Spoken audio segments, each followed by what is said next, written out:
Hello, and welcome back to Joe Bailey Revision. Now last time we did history, we did about the Elizabethans, and now we're going to go back a few topics and do about crime and punishment.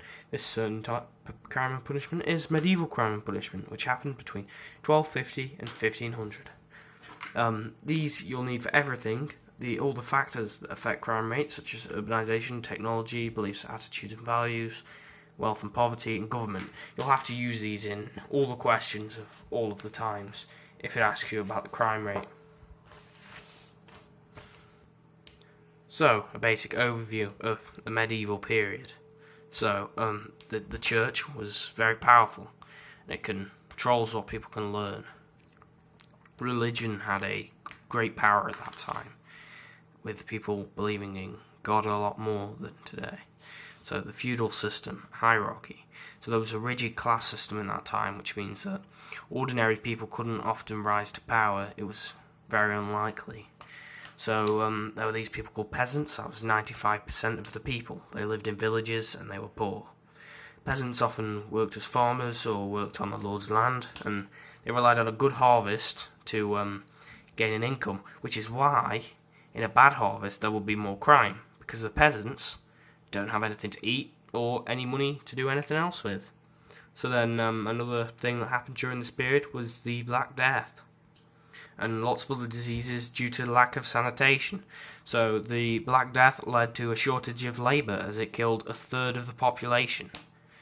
Also violence. There was a lot of violence back then. There were many wars. A lot of people carried knives and farming implements, being peasants, and they resorted to violence more easily, which means the combination of disease and violence led to a lot of death. Also, the country was ununified, which means we didn't have Great Britain or the UK. We had it separated as England and Wales, Scotland, Ireland. Yeah. So, crime and criminals. So what sort of crimes happened in that time? So the majority of crimes were minor. Crimes such as poaching and not controlling animals. The main crime was theft, which took up 75%. Thieves targeted money, food and animals. These rates went up during spring, summer and the harvest. Harvest is significant, as we mentioned earlier, as these people would rely on the harvest to gain an income and food. So then let's move on to serious crime. So there was low murder rates. There was often not violence in families due to the heavy financial impact of that, as you would all have to work together to gain enough money to grow enough produce. Another serious crime is treason. Many other things were considered treason this time, such as counterfeiting coins, and if a woman killed her husband, that she would be burnt alive, and it would be considered treason, as it goes against the beliefs of the monarch, I believe. It was in 1352 that was set in law.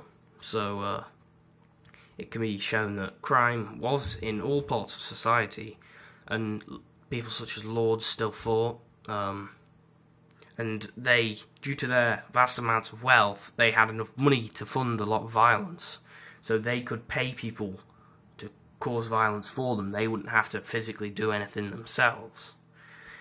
So crime and criminals, young men have the most violence in this time, which is continuity, can be shown by the records. Moral crimes, so there were some moral crimes at this time, as in some other periods. So religion led to this.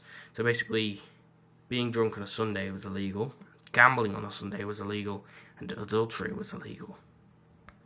Another big crime of the day was vagrancy. It's basically when you're someone who travels around looking for work or higher wages, but they don't actually have a job. They travel from town to town and get in a lot of trouble for doing that. So then heresy. Heresy, what is heresy? It's like believing in another religion, so it's going against the church teaching.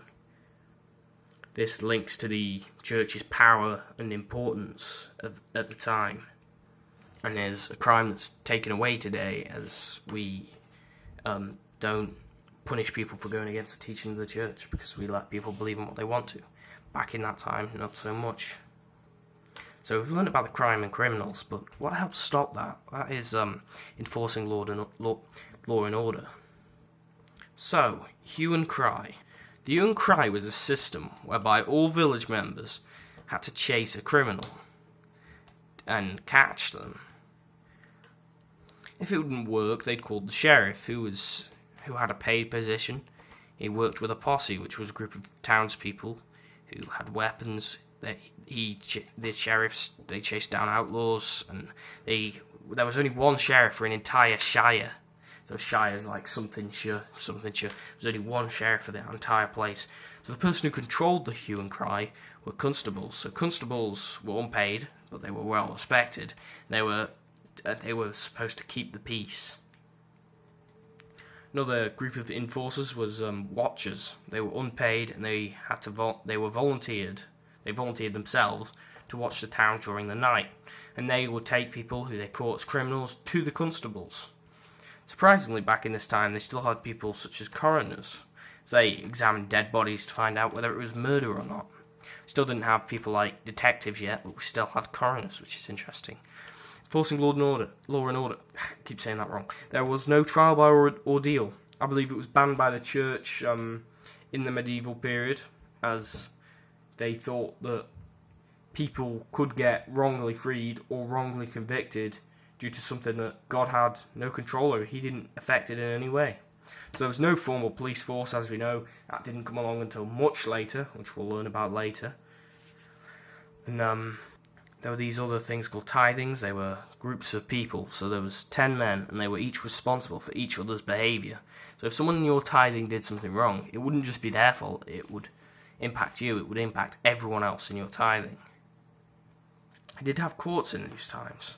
They had a royal court, which tried major crimes, such as heresy, and an assize court, which was held 2 times a year, where royal judges go to county towns, and quarter sessions, which were held 4 times a year by the Justice of the Peace. These were started in 1361. So, punishments. There were lots of punishments back then. So they liked to use a method of humiliation. So they used stuff such as the stocks, the pillory, and public whipping. These would be seen as ways to lower someone's reputation, make them look like, look at what this person's done and look at what they get. Not quite as look at what they get as hanged, drawn, and quartered. If you hang someone for a crime, that is often used as a deterrent and would be used in the most deadly of cases. As we know, mutilation, that's basically when they would chop people's hands off and stuff like that for doing certain things. And then we've got fines, a basic punishment which probably happens across all periods of time. It's where they make you pay them money for the crime you've committed. It's usually used for minor crimes. So that is the medieval crime and punishment. History 1 out of 1.